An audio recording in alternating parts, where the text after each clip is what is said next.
Hello everyone and welcome back to yet another day for the 2-week challenge that I've been hosting. So today is day 11, which means we are rapidly approaching the end of this challenge. But enough about that. Today is textures, and so we've played a lot with, I've played a lot with textures throughout this challenge, with the mica shift, with the Makume gun, with the powders and pastels, the core rollers. So you know, there's been a fair amount of using textures to make different things. But today I thought we could, I could show you how I make texture sheets, because I'm like the queen of cheap, and so I don't spend a whole lot of money on tools and things. If I do, then it's because, you know, I don't know. Sometimes I do. Mostly I like to make things myself. I just feel a bit more satisfied with using things that I've made myself rather than buying something that someone else made. Anyway, you know, if you want to buy texture sheets or stamps or whatever, then, you know, feel free. They're fabulous. I've used some of them and I've played with some of them, and it's a whole lot of fun, but I'm on a budget, so right. So I mentioned when on Monday with the core rollers that you can use them to make your own texture sheets, and you certainly can. But just be mindful, if you do, you need to use them only for your personal use. You can't make texture sheets using core rollers and then sell them on. So something to keep in mind. But of course you can make these organic ones or ones that you design yourself, and absolutely you could sell these on, and you know, there'd be people who might be interested in you know, buying some of them. So okay, so a couple of things with textures or stamps. Obviously rubber is a fabulous medium, but scrap clay works beautifully. So that's what all of these are just used, using some of my scrap clay. So you have to be mindful of whatever, when you make a texture, whatever is raised will be indented in your clay, and whatever is, you know, a valley will be a peak on your clay. So if you want to make things that get the images embedded in the clay, you need to make that picture raised on the sheet or the texture. And if you want something that you know, the textured part or the picture part of it is raised, then you need to make sure that that's cut into the clay. Okay, so it really is very, very simple to do, and you can use just about anything that will make marks in the clay to make texture sheets. So of course, oh sorry, I forgot to mention, you can also of course just get these ones are from Makins, so they're texture sheets. They're really nice to use. They're just plastic. This is you can get these in a set from Towards Polymer Clay, and this is just a filter sponge, like for a fish tank or something, and it makes, I've used this a lot, it makes a lovely texture in the clay as well. And then this is an anti-slip mat, which has a really cool diamond pattern on it, which, I mean, anything that can make an impression on the clay is something that you can use for a texture. So whenever I go into a shop, like a cheap shop or Daiso or whatever, I walk through the cleaning aisles as well, just on the lookout for, you know, sponges or things that I can use to create texture. Okay. So these are the ones that I have made using my core rollers. And these were a lot of fun to make. I mean, it's very simple. It's very much the same way you use the core roller. You just press it onto the clay and voila. The only thing is, when I use this, instead of the flowers being raised as they are when I use the core roller, they are now embedded rather than raised. So it looks slightly different, and it takes a bit more effort to get that into the clay.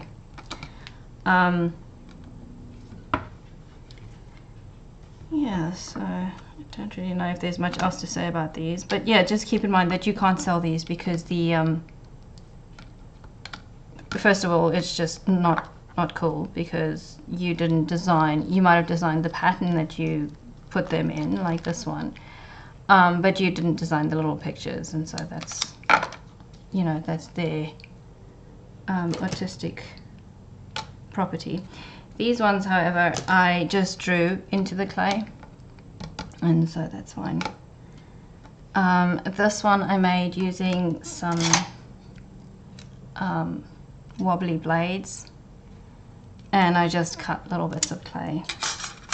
Okay, so to make a texture, so I'm just I've got some scrap clay here, and I'm just going to make a couple of sheets. The only thing that's important when you're making one of these is to keep in mind what you want to use the project for. So if you want to make pendants or whatever, then make this big enough to cover the biggest pendant that you would make. So I don't really make anything bigger than this size here, and so I can just use my little, oh, this is the wrong size, my little cutters, and this one of a rectangle rather than a square. I will find it eventually. Of course, there's also no there's no rule saying it has to be square. You know, you can make it heart-shaped if you wanted to. It's entirely up to you. So I don't actually cut it out right away. I just press it into the clay deep enough to make an impression so that I know the size that it will be at the end. But I often want the design to go over the edge of my little texture sheet, and so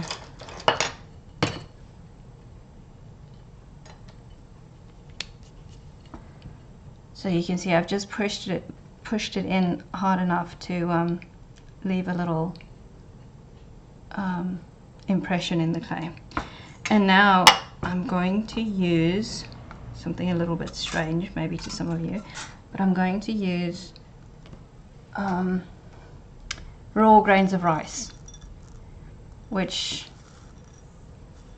I mean, everyone has it in their kitchen. It's fairly inexpensive, and you don't really need a lot.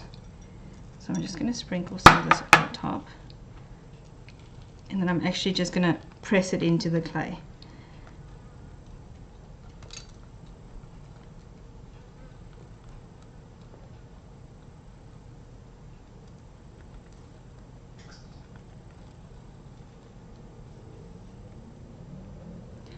The other thing with leaving this as a bigger piece than the final stamp is this pushing anything into the clay will make it spread out a bit, and it could distort the shape, the initial shape that you might have been going for. So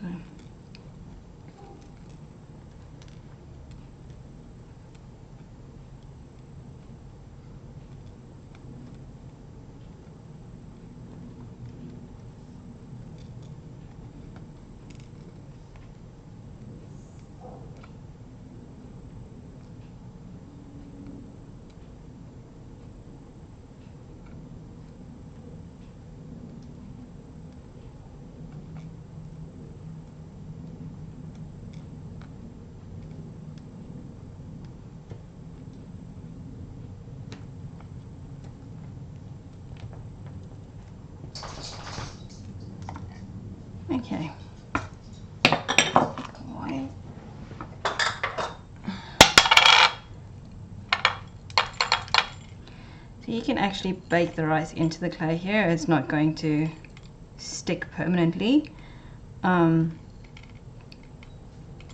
Or you can try and take some of it off. But just remember, if you go digging into the clay to try and get, like this one here is pretty well in there. If I were to try and get that out, I will, you know, I will make more impressions and dents in the clay that could compromise the little design that I put in here.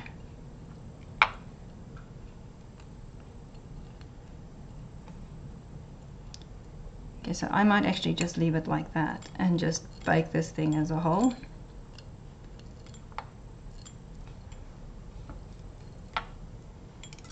Okay, and this will give us a nice little grainy texture when it's done. And then the other thing that I've used that makes another cool pattern is rock salt. So I'm just going to grab some more clay here. And with the rock salt, you can leave it on the clay and it will actually, well, what I do is I just put it under some water when it's baked, some warm water, and that just dissolves the salt so that you're just left with the impressions.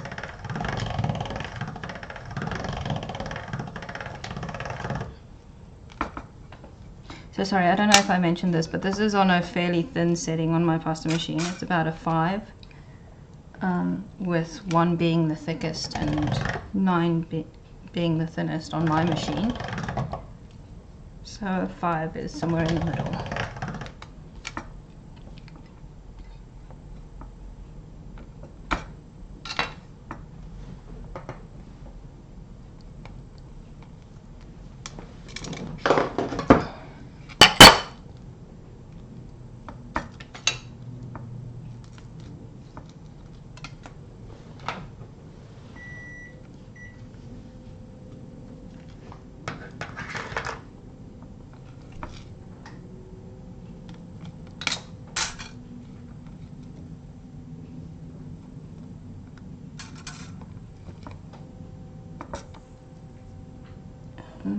Rock salt.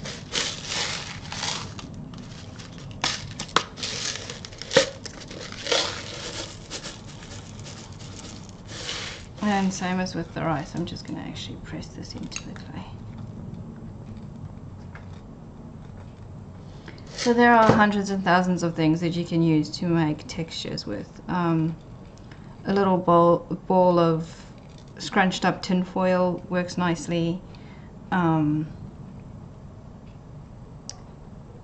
You know, anything. Bit of paper that you scrunched up works just as well as the tin foil. A toothbrush or any sort of anything that you can get your hands on that has texture in it. Tree bark works, bricks work. If you are going to use something organic or something that's been sort of outside, like tree bark or rocks or bricks or whatever, just make sure to wash it first so that you don't get any of the dirt in your clay.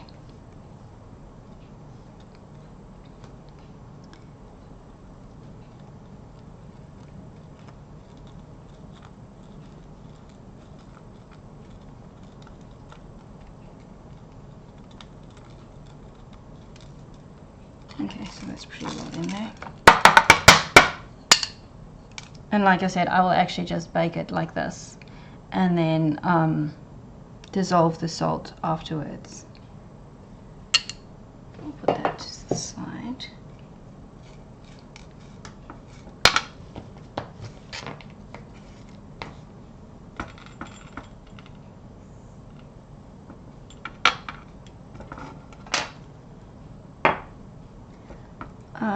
Okay, and then the other thing that I love to use to make textures is my dotting tools and my needle tool. And with those you can draw pictures, you can make random shattered patterns. You can pretty much do anything you like. Find some more scrap clay.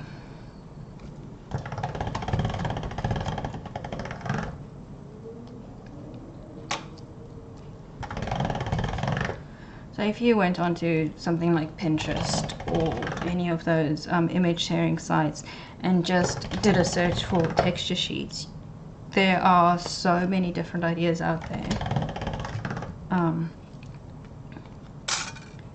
And you know, you can just use or get some inspiration from that.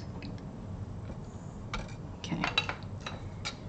So the other thing I like to use or to do is get some of my cutters. Start with the smallest circle I have, and instead of using the sharp end, which I normally would to cut out, I'll use the blunt end, so the dull end, and just again make impressions in the clay.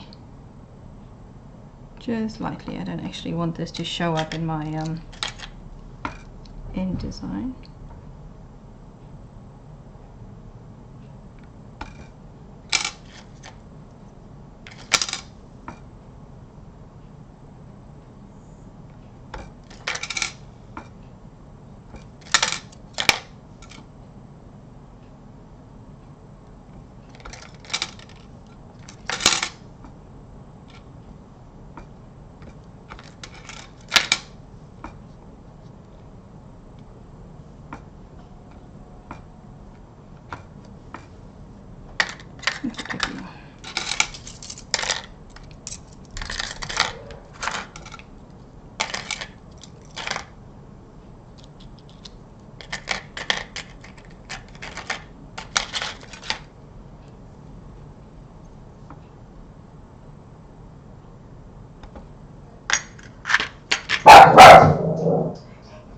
Princess, no barking.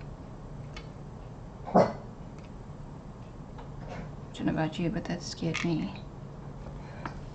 Okay, what I want to do is I want to just make little dots around these circles.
So when this is baked and I push this into the clay, I'll have these raised dots and some faint lines around it, which I think could be pretty cool.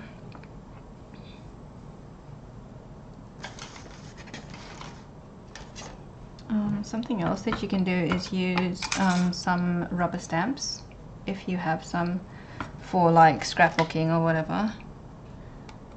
And you can just use those to make, you know, negatives, so the opposite of the stamp.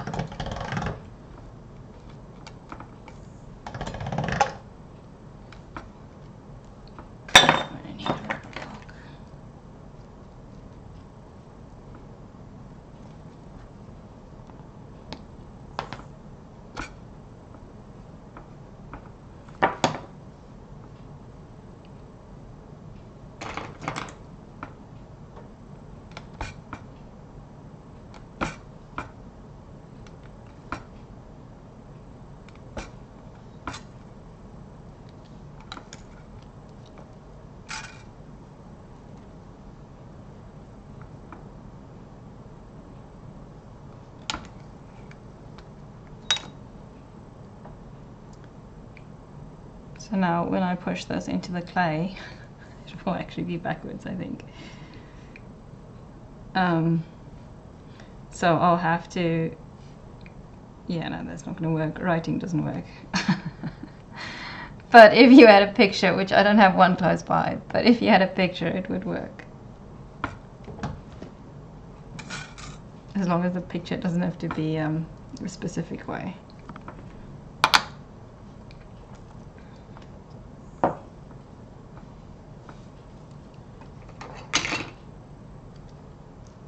Okay, what else? What other designs can we come up with?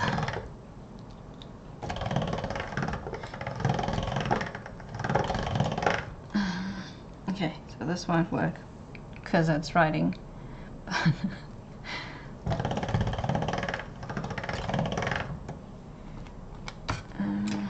Nope, I need more clay.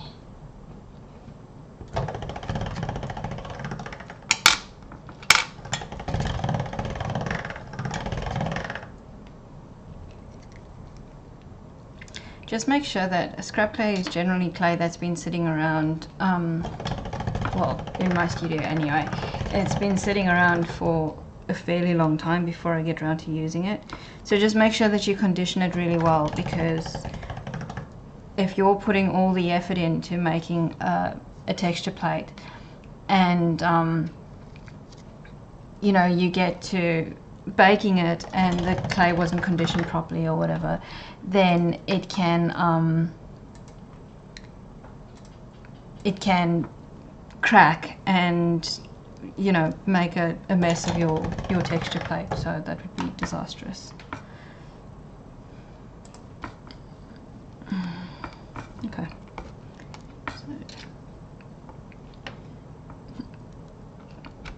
Okay, this time I want to make some sort of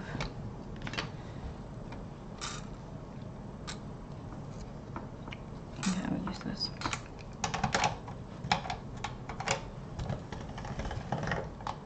These.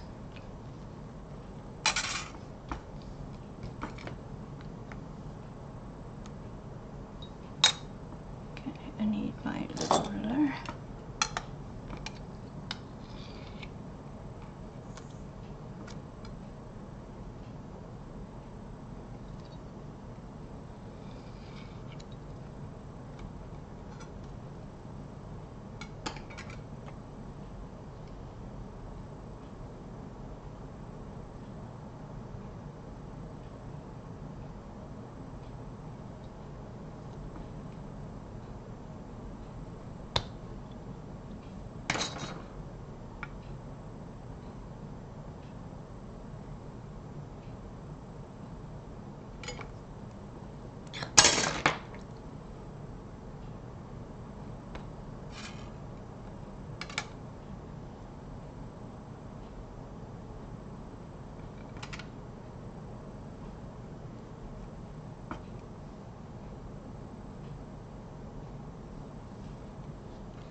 I actually really enjoy making these. I think it's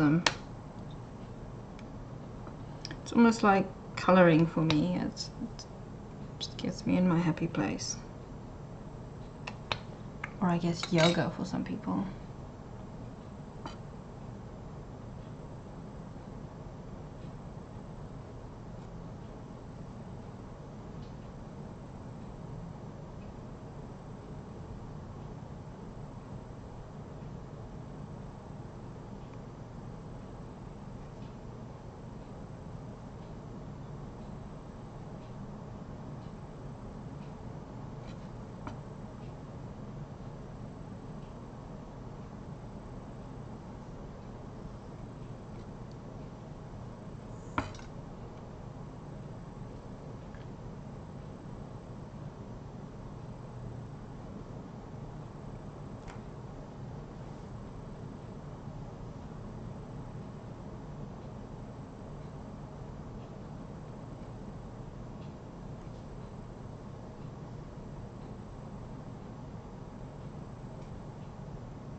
That could be quite cool, I think. And of course I could just use the basket weave part of it. I could just use the vertical or the horizontal lines, and I can just use the circles, or I could use the whole thing when I use this texture.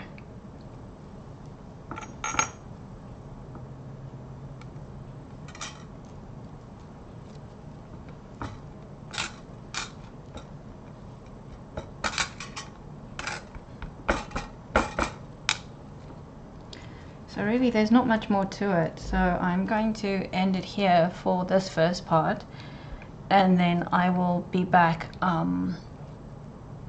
with just a play around. If you want to watch that, I'll mute the mic and you won't have to listen to me babble on. So I'll be seeing you there. If not, I will see you tomorrow evening at 8 o'clock again, and I'll show you how I finish some of the pendants and things that I've made throughout this challenge. So the theme for tomorrow is pendants. So I can show you how I'll show you how I put a bail on it and just finish the backings, finish the sides, just make it look a little bit neater. So hopefully I'll see you then. Otherwise, have a fun creative evening, and I'll see you next time. Bye.